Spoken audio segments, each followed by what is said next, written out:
Good afternoon. My name is Alexis Powell. I am a Master of Public Health student at Liberty University. This is going to be a presentation about my practicum experience for the purpose of my degree, as well as an overview of the study that I conducted during my practicum experience. So let's get started. First, the title of my research is A Review on the Risk of Aging Out of WIC and an assessment of WIC participation.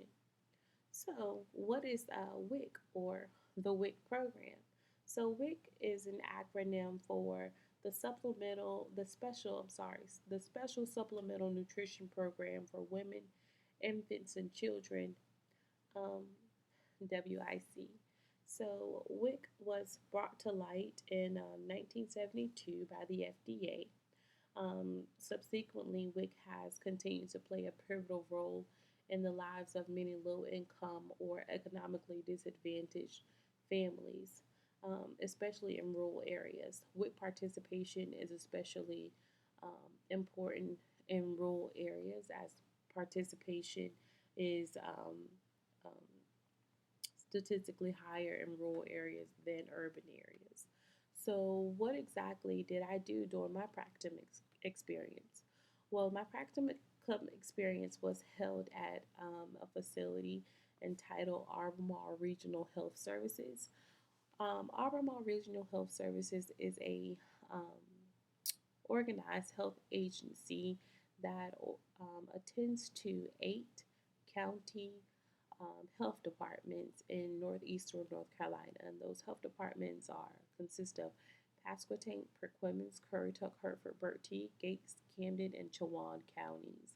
Now, within each of these local health departments in these counties, they offer the following WIC services that are uh, mandated to every state WIC program, and that is nutrition education, supplemental foods, that being a foods benefit package, and now in North Carolina is a food benefits electronic benefits card, breastfeeding promotion and support, and clinical aspect.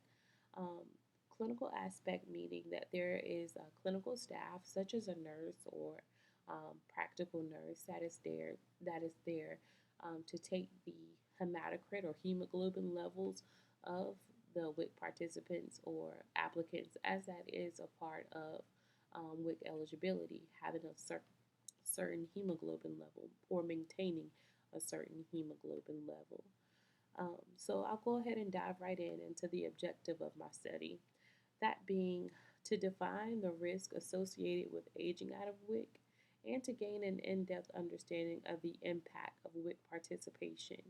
So, during my time with Albemarle Regional Health Services, I started in the very forefront of the program, and that being with the WIC clerk. The WIC clerk is there to collect basic demographic information, to collect information regarding eligibility, that being including income and other measures that is a part of WIC eligibility, um, and then as well as having WIC participants participate in a questionnaire that kind of gets some more a bit of background information from the participant to see if there's any other social or health services that we may be able to direct them to. But what exactly are the risks that I'm wishing to define, outline in my objective? Well, first is food insecurity. Second is impaired cognitive development. And third, but not least, is low quality diets. So, um, researchers and policymakers have discussed potential solutions to the issue that is ending WIC at a certain age. So, WIC, as I stated previously, is for women, uh, pregnant and postpartum women, children up to the age of 5, and infants. Um, and so, um, an eligibility requirement for children is at the age of up until the age of 5. And there is a problem with that. One being It creates a gap in nutrition coverage for low income or economically disadvantaged families. So, WIC, the WIC program is ended at the age of 5 under the assumption that at age 5, a child will matriculate into school or preschool and be eligible for um, free or reduced lunches, therefore, minimizing that risk for nutritional misconduct, so to speak. Well, many children are well over the age of 5 before they are permitted to enter school for a plethora of reasons.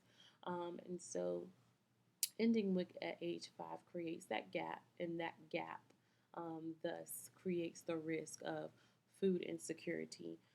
Lower income households with children are already more subject to be inclined to poverty and food insecurity.